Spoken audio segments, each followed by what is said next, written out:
I do agree that there is stigma that I have to deal with because I am fat, but I'm actually really in celebration of my body. I find beauty in diversity. I think we come in all shapes and sizes.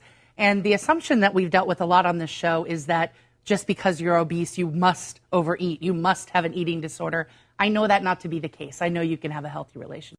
Now, Mimi, you say this is misleading. Go have at it a little bit. Well, I certainly think that we all want to feel good about ourselves. That's understandable. I don't think people should feel demeaned by their size. And I also couldn't agree more with the message of daily exercise. No matter what size you are, you'll certainly benefit from daily exercise. You can't be healthy without that. But then let's talk about where we disagree. Look, if you want to feel good about yourself, it's impossible to feel good about yourself when you're doing something that's self-destructive. Also, self-destructive behaviors that result in damage or debilitation or even disfigurement to the body, that's never going to be perceived as beautiful. The thing is that I think that the HAES approach, the health at every size approach, has been documented to work. And it's been documented to work year after year. What do you mean work? What do you mean work? Because a health at every size is a lie. If you starve yourself into damage, that's unhealthy. Or if you eat yourself into damage, that's not healthy. You're making a lot of assumptions. That's just not. That's not true. You're making a lot of assumptions. That's like saying that. Weight let's being say you are a smoker.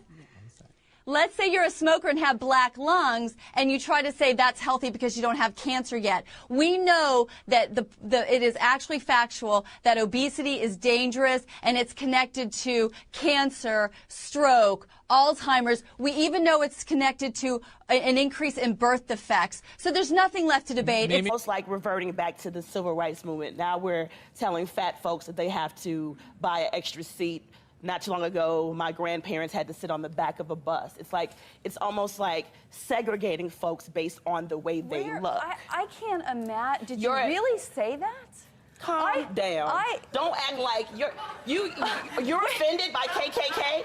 I mean, you're so offended by me saying that your approach is so tough. Why do you keep acting like a victim, though? That's what I'd like to know. First of all, well, I don't think we can let something about the KKK just sit there.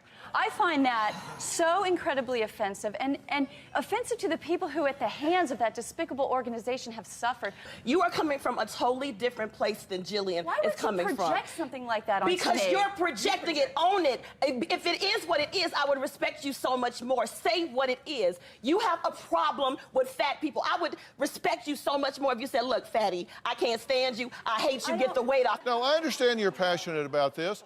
You know, this is a picture of you with your grandmother. And you I obviously hate her, don't I? Just hate her.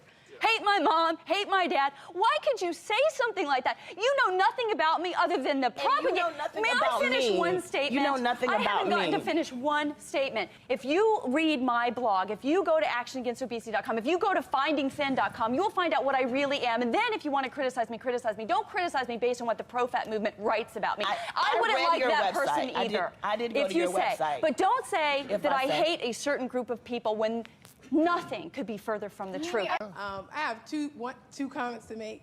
First, I want to direct this to Miss Skinny Minnie. Which Miss Skinny Minnie? Isn't her name Mimi or Skinny Minnie? Okay, Mimi. Well, the skinniest girl up there.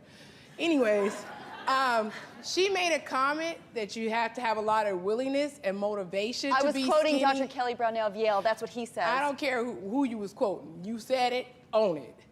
I agree with him, absolutely. Okay, good.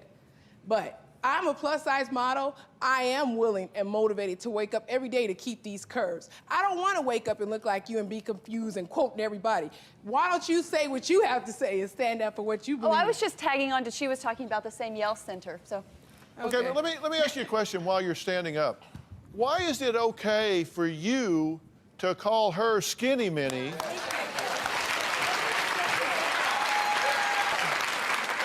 But it's not okay for her to comment about someone's size that's larger.